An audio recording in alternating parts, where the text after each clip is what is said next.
സുനിഷ, തിരുവനന്തപുരത്ത് എങ്ങനെയാണ് ഈ പ്രാർത്ഥനയും കാര്യങ്ങളുമൊക്കെ?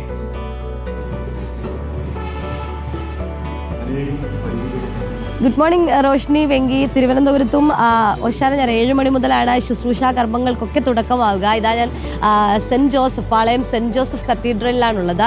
പറഞ്ഞതുപോലെ ജെറുസലേമിലേക്ക് യേശുക്രിസ്തു കഴുതപ്പുറത്ത് വരുമ്പോൾ അവിടെയുള്ളവർ ഈ ഒലീവ് ഇലകൾ വെച്ച് സ്വീകരിച്ചതിൻ്റെ ഒരു ഓർമ്മ പുതുക്കൽ, അതാണ് ഈ ഓശാന ഞായർ. അതുകൊണ്ട് തന്നെ അതിൻ്റെ പ്രതീകമായി കുരുത്തോല വെച്ച് യേശുക്രിസ്തുവിനെ ആദരിക്കുന്നു അല്ലെങ്കിൽ സ്വീകരിക്കുന്നു എന്നതിൻ്റെ ഒരു സൂചകമായാണ് ഈ ഒരു ഓശാന ഞായർ എന്നതാണ്. നമുക്ക് ഇവിടെ സെന്റ് ജോസഫ് കത്തീഡ്രലിൽ ലത്തീൻ അതിരൂപതയുടെ ആർച്ച് ബിഷപ്പ് തോമസ് നെറ്റോ ആണ് മുഖ്യ കാർമ്മികത്വം നൽകുന്നത്. ഒപ്പം തന്നെ സെന്റ് മേരീസ് പട്ടം സെന്റ് മേരീസ് കത്തീഡ്രലിൽ ക്ലിമ്മിസ് ബാവയാണ് ഇതിന് നേതൃത്വം നൽകുന്നത്, കാർമ്മികത്വം നൽകുന്നത് എന്നതാണ്. നമുക്ക് കാണാൻ കഴിയും കുരുത്തോലയൊക്കെ തന്നെയും ഇവിടെ എത്തിച്ചിട്ടുണ്ട്. ഈ കുരുത്തോല വിതരണം, ഒപ്പം പ്രദക്ഷിണം, പിന്നീട് ഈ ശുശ്രൂഷാ കർമ്മങ്ങൾ, അങ്ങനെയാണ് കടക്കാൻ പോകുന്നത്. ഇനി അങ്ങോട്ട് ഈ വിശുദ്ധ വാരാചരണത്തിലേക്ക് കടക്കുന്നു എന്നതാണ്. പെസഹ, ദുഃഖവെള്ളി, ഒപ്പം തന്നെ ഉയർത്തെഴുന്നേൽപ്പിന്റെ ഒരു കാലത്തിലേക്ക് കൂടി കടക്കുന്നു എന്നുള്ളതാണ്.